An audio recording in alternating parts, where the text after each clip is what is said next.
श्री शिवाय नमस्तुभ्यम। हर हर महादेव। दोस्तों, आप सभी लोग जानते हैं कि 17 फरवरी 2025 यानी सोमवार को पड़ रही है फाल्गुन महीने की पंचमी तिथि। और दोस्तों, ये वो तिथि है जो फाल्गुन महीने में पड़ने वाली सबसे बड़ी तिथि है, क्योंकि यह सोमवार के दिन पड़ रही है और इसका बहुत ही बड़ा और विशेष महत्व होता है। पूज्य गुरु जी ने कहा है, अगर कभी भी मौका लग जाए और फाल्गुन महीने की पंचमी तिथि सोमवार को पड़ जाए तो आप लोगों को 31 चावल दाने का उपाय तो अवश्य ही करना चाहिए। इन दोनों का संयोग बहुत ही कम आता है। और दोस्तों, पूज्य गुरु जी ने अपनी शिव महापुराण की कथा में बताया है, इस दिन आपको 31 चावल दाने वाला उपाय तो अवश्य ही करना चाहिए, क्योंकि ऐसा दिन पूरे साल में सिर्फ एक ही बार आता है। और दोस्तों, आप सभी लोग जानते हो कि सोमवार पंचमी का अगर सबसे बड़ा कोई उपाय है तो वो 31 चावल के दाने वाला उपाय है। तो दोस्तों, इस फाल्गुन माह के सोमवार के दिन आप लोगों को इस 31 चावल दाने वाले उपाय को जरूर करना है। बहुत सारे लोग होंगे जिन लोगों ने इस उपाय को न किया हो, मतलब पूरा साल निकल गया और उन्होंने किसी भी दिन इस 31 चावल दाने वाले उपाय को न किया हो। पर दोस्तों, आपके पास एक आखिरी मौका बचा हुआ है, जो कि 17 फरवरी के दिन है। तो इस दिन आप लोगों को इस वाले उपाय को जरूर कर लेना है। भले ही आपने पूरे साल भर इस उपाय को ना किया हो, पर अगर आपने इस फाल्गुन महीने के सोमवार के दिन अगर इस वाले उपाय को कर लिया तो आपको इस उपाय को करने का वो फल मिलेगा जिसकी आपने कभी कल्पना भी नहीं करी होगी। इसीलिए आप लोग इस वाले उपाय को एक बार जरूर कर लेना, ताकि आप लोगों के हाथ से यह मौका ना जा सके और आपको इस उपाय को करने का फल मिल सके। दोस्तों, यह उपाय पंडित जी ने अपनी अभी की ही शिव महापुराण की कथा में बताया है। जिस उपाय को आज हम आपको बहुत अच्छे से समझाने वाले हैं। इस वीडियो को देखने के बाद इस उपाय को समझने के लिए आपको कोई और वीडियो को देखने की जरूरत नहीं पड़ेगी।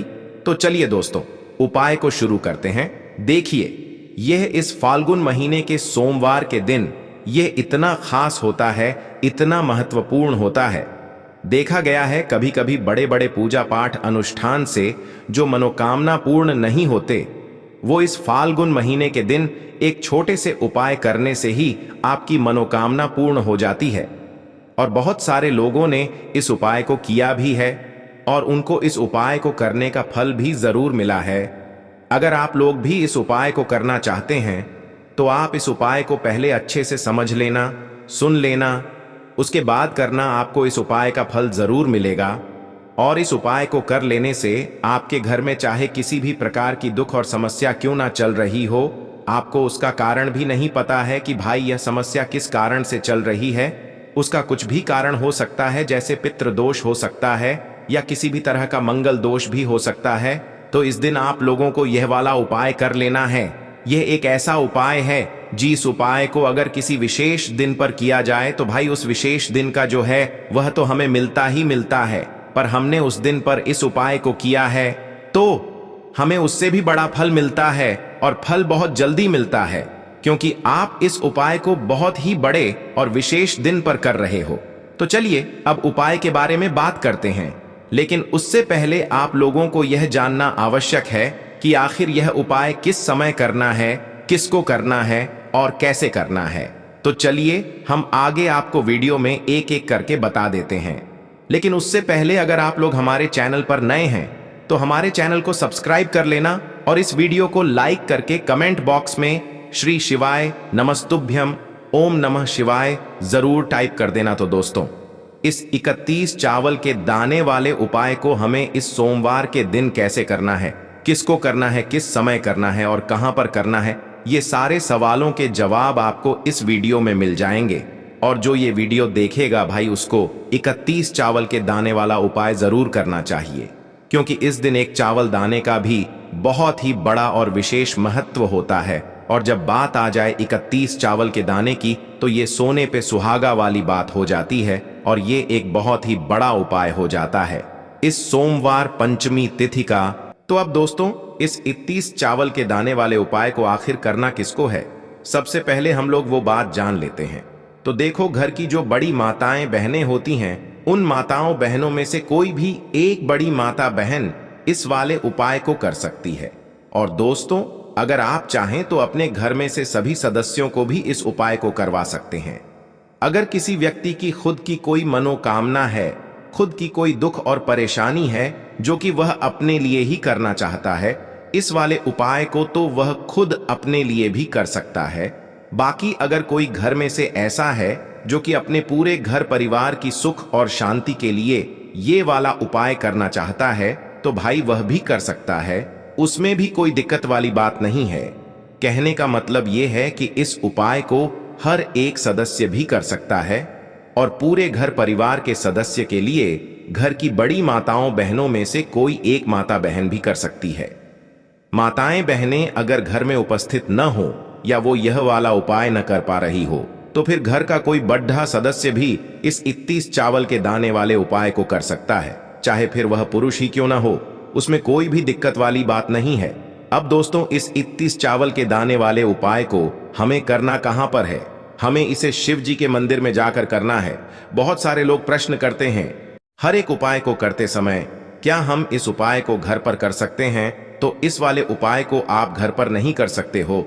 इस वाले उपाय को करने के लिए आपको शिव जी के मंदिर ही जाना पड़ेगा। उसके बाद में दोस्तों, जो अगला प्रश्न निकल कर आता है वो यह आता है इस उपाय को लेकर कि आखिर इस उपाय को हमें किस समय करना है, सुबह के समय करना है कि शाम के समय करना है? तो देखो, इस वाले उपाय को आप लोग सुबह के समय भी कर सकते हो और शाम के समय प्रदोष काल में भी कर सकते हो। अब अगर आप पूछो कि भाई सबसे उत्तम समय कौन सा रहेगा इस 31 चावल के दाने वाले उपाय को करने का, तो हम आपसे बस यही कहेंगे कि इस उपाय को आप सुबह के समय करेंगे तो ज्यादा बेहतर होगा। बाकी अगर प्रदोष काल शाम के समय भी करेंगे तो भी अच्छा होगा, उसमें कोई भी दिक्कत वाली बात नहीं है।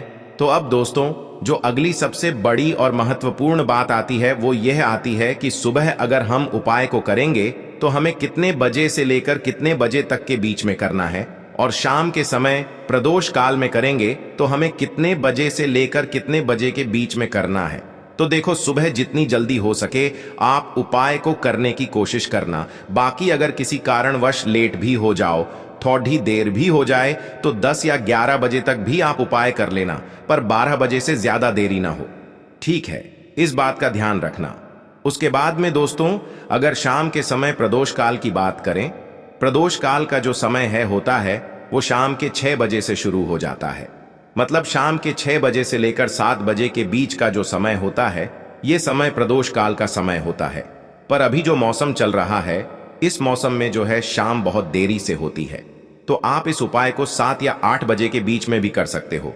मतलब शाम के 6 बजे से रात 8 बजे के बीच में आप कभी भी इस वाले उपाय को कर सकते हो, उसमें कोई भी दिक्कत वाली बात नहीं है। अब दोस्तों, यहाँ पर इस उपाय को लेकर एक और सबसे बड़ी बात ये निकल कर आती है कि इस 31 चावल के दानों को हमें लेना कहाँ से होता है, और हमें इस उपाय को करने के साथ में क्या और कुछ भी सामग्री ऐसी होती है जो शिव जी के मंदिर लेकर जानी पड़ती है।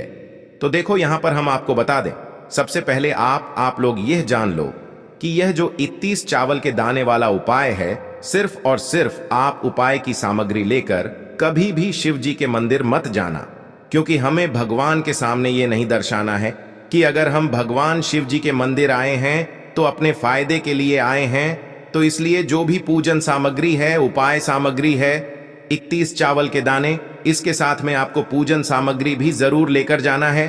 देखो, अगर सुबह के समय उपाय कर रहे हो तो सीधी सी बात है, 1 लोटा जल तो आप लेकर जाओगे ही जाओगे। वही 1 लोटा जल अगर मिट्टी का जल हो तो बहुत अच्छा रहेगा। मिट्टी का जल कैसे बनाया जाता है, इसके लिए हमने पहले से बहुत सारी वीडियोस बना दी है। आपके पास इस दिन एक आखिरी मौका रहेगा मिट्टी का जल शिव जी पर चढ़ाने का, और उपाय को करने का बहुत बड़ा आपको इस दिन फल मिलेगा।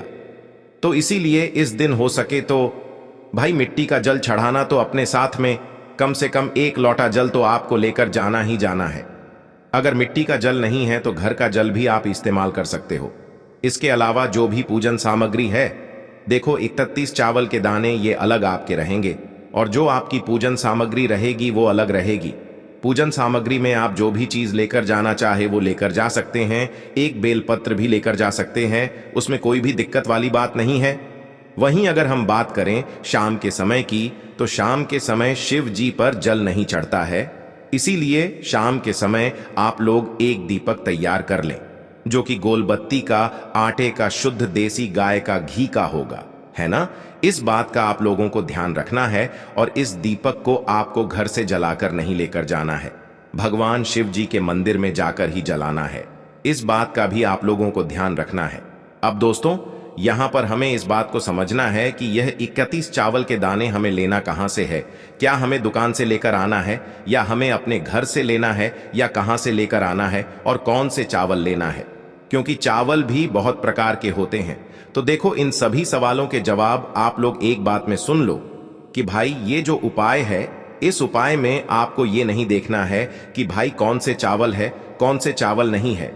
बस जो भी चावल ले रहे हो वो चावल का दाना सबूत होना चाहिए, मतलब साबुत होना चाहिए, टूटा हुआ नहीं होना चाहिए, कटा पिटा नहीं होना चाहिए। ये बात आपको ध्यान रखना है। बाकी आपका चावल बासमती हो या सादा चावल हो या कोई सा भी चावल हो, उसमें कोई भी दिक्कत वाली बात नहीं है। तो सीधी सी बात है कि आपके घर के रसोई घर में जहां पर आप भोजन बनाते हो, वहां पर जो भी चावल आपके उपस्थित हो, उन चावलों में से अपनी एक कटोरी भर लेना, या एक मुट्ठी चावल अलग से निकाल कर रख लेना, क्योंकि हम 31 चावल ही यहां पर इस उपाय में लेने वाले हैं।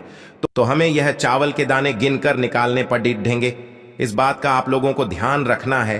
तो अपने उस चावल की कटोरी में से या चावल में से 31 ऐसे चावल के दाने आप लोग निकाल लो जो कि टूटे हुए ना हो, कटे पिटे ना हो, जिनमें कोई दाग ना लगा हुआ हो, है ना।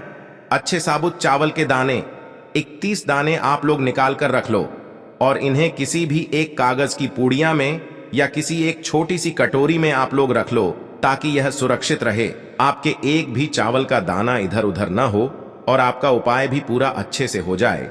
तो भाई, जैसे ही आपका उपाय की जो सामग्री है, 31 चावल के दाने ये तैयार हो जाते हैं, उसके बाद मैं आपको जो भी अपनी पूजन सामग्री है सुबह के समय कर रहे हो, तो एक लोटा जल और एक बेलपत्र या पूजन सामग्री जो लेकर जाना चाहो उसकी भी तैयारी कर लेना। और शाम के समय जा रहे हो तो भाई अपना जो दीपक है उसे तैयार कर लेना, ठीक है। और उपाय को करते समय शुद्धता का विशेष रूप से ध्यान रखना, ठीक है। सुबह सुबह स्नान करने के बाद ही उपाय को करने की आप लोग तैयारी करना। उसके बाद अगर शाम के समय की बात करें तो शाम के समय आपको स्नान करने की जरूरत नहीं है, पर शुद्धता का ध्यान रखना है। आपको स्नान तो नहीं करेंगे, आप हाथ मुंह धोकर भी इस वाले उपाय को शाम के समय प्रदोष काल में कर सकते हैं। इसमें कोई दिक्कत वाली बात नहीं है। तो आप अपने उपाय की पूरी सामग्री तैयार करके आपके पास ही में जो आपका शिव मंदिर हो वहां पर पहुंच जाइए। सबसे पहले शिव मंदिर में जाकर आप लोगों को उपाय नहीं करना है, पहले भगवान के दर्शन करना है, भगवान से आशीर्वाद प्राप्त करना है, फिर शिव जी की शिवलिंग के पास में आना है। शिवलिंग के पास में आने के बाद आप जो पूजन सामग्री लेकर आए हुए हैं, जैसे कि सुबह गए हुए होंगे तो एक लोटा जल और जो भी पूजन सामग्री लेकर आए हैं आप उनसे भगवान शिव जी की पूजन कीजिए। सबसे पहले तो एक लोटा जल ही चढ़ेगा, फिर आपको एक बेल पत्र श्री शिवाय नमस्तुभ्यम का जाप करते हुए शिवलिंग पर चढ़ा देना है। उसके बाद में आपकी पूजन सामग्री चढ़ेगी। उसके बाद में अगर दोस्तों शाम के समय अगर आप इस उपाय को कर रहे हो तो अपने साथ में कम से कम एक जो दीपक है गोल बाती का जो आप अपने साथ में लेकर गए हो, उस दीपक को मंदिर में जाकर अपनी माचिस से जलाना है और उस दीपक को शिवलिंग के पास में रखना है, ठीक है। इस दीपक को रखने के बाद ही आप लोगों को अपना ये वाला उपाय शुरू करना है, और दीपक को ज्यादा पास में मत रखना, वैसे भी गर्मी पड़ रही है, भगवान शिव जी को आंच नहीं लगनी चाहिए, है ना। तो भाई जैसे ही आपकी पूजा अर्चना हो जाती है, आप भगवान शिव जी को प्रसन्न कर लेते हैं, उसके बाद में शिवलिंग के पास ही में आप कहीं पर बैठ जाइए। सामने या आसपास जिस जगह पर आपको बैठना हो वहां पर बैठ जाइए और अपने वह 31 चावल के दाने अपने सामने निकाल कर रख लीजिए, क्योंकि अब यहां पर उपाय को यहां पर करने की आपको तैयारी करना है। और इस तरीके से जब आप उपाय करेंगे, पूजन सामग्री करने के बाद, पूजन अर्चना करने के बाद, तो आपको उपाय का फल बहुत जल्दी और बहुत बढ़ा होकर मिलेगा। तो अपने 31 चावल के दाने अपने सामने निकाल कर रख लेना, और यह जो उपाय है यह आपकी सीधे हाथ की हथेली से होगा, इसलिए इस बात का भी विशेष रूप से ध्यान रखना है। तो सीधे हाथ की हथेली का प्रयोग करके ही आप लोग अपना इस वाले उपाय को करना। अपने सामने जो भी आपकी कागज की पुड्डिया है उसको खोल कर रख लो, या कटोरी है तो भाई उसे अपने सामने रख लो और अपने वह 31 चावल के दाने निकाल लो, ठीक है। उसके बाद में दोस्तों अब आपको क्या करना है कि शिवलिंग आपके सामने होगी, तो आपने वह 31 चावल के दाने एक एक करके जहां पर आपने बेलपत्र चढ़ाया है आपको शिव जी के शिवलिंग के ऊपर चढ़ाना है। कहां पर चढ़ाना है? शिवलिंग के ऊपर चढ़ाना है और कहीं पर भी नहीं चढ़ाना है। आपको अपने हथेली से तो शिवलिंग के ऊपर चढ़ाना है, भले ही फिर वो अपने आप जलाधारी पर गिर जाए या मतलब वहीं पर गिर जाए, उसमें कोई दिक्कत वाली बात नहीं है, पर आप चढ़ाओ शिवलिंग के ऊपर ही। तो आपको क्या करना है, अपना पहला चावल का दाना उठाना है, श्री शिवाय नमस्तुभ्यम बोलना है और शिवलिंग पर चढ़ा देना है। इसी तरीके से दूसरा चावल का दाना उठा है, शिवलिंग पर चढ़ाना है और मंत्र बोल देना है। और फिर तीसरा चावल का दाना उठाना है, श्री शिवाय नमस्तुभ्यम बोलना है और चढ़ा देना है। इसी प्रकार से आपको पूरे 31 चावल के दाने एक एक करके शिव जी के शिवलिंग के ऊपर चढ़ाना है और भगवान से प्रार्थना करते जाना है। मतलब प्रार्थना तो आपको आखिरी में करना है, पर हर एक चावल के दाने को चढ़ाते समय श्री शिवाय नमस्तुभ्यम जरूर बोलना है। उसके बाद ही में यह चावल का दाना शिवलिंग के ऊपर आपको चढ़ाना है। जैसे ही आपके 31 चावल के दाने शिवलिंग के ऊपर चारच जाते हैं, तो भाई उसके बाद में आपको क्या करना है, भगवान से अपनी मनोकामना बोलना है। मनोकामना भी कब बोलना है? जब आपका 31 चावल का दाना आपके सीधे हाथ की हथेली में हो और आप उसे चढ़ाने के लिए जा रहे हो। श्री शिवाय नमस्तुभ्यम बोलकर उस आखिरी चावल के दाने को शिवलिंग के ऊपर चढ़ा देना और भगवान से फिर अपनी वह मनोकामना बोल देना, जिस मनोकामना के लिए आप लोग अपना यह वाला उपाय कर रहे हो। जिस भी दुख और परेशानी के लिए आप लोग अपना यह वाला उपाय कर रहे हो, उसके बाद में जैसे ही आप अपनी मनोकामना बोल देते हो, आपका यह वाला उपाय पूरा हो जाता है। पर दोस्तों, उपाय को करने के बाद आप लोगों को 2 मिनट भगवान शिव जी के मंत्र का जाप जरूर करना है और मंत्र का जाप करने के बाद भगवान से एक और बार प्रार्थना करना है अपनी मनोकामना के लिए या अपनी जो भी दुख और परेशानी है उसके लिए। इसके बाद में आप लोग भगवान को देखकर भगवान से प्रार्थना करके उनसे आशीर्वाद लेकर वहां से उठ सकते हैं और अपने घर पर जा सकते हैं। बस दोस्तों, यहां पर यह वाला उपाय पूरा हो जाता है। इस तरीके से जो भी व्यक्ति छोटी छोटी चीजों का ध्यान रखते हुए इस 31 चावल के दाने वाले उपाय को करेगा, निश्चित सी बात है उसे उसकी मनोकामना जल्द ही पूर्ण होगी और जो भी दुख और परेशानी है वो भी बहुत ही जल्दी दूर होंगे। और दोस्तों, अगर आपको हमारी ये वीडियो पसंद आई हो तो हमारे इस वीडियो को लाइक और चैनल को सब्सक्राइब जरूर करें। हर हर महादेव, ओम नमः शिवाय।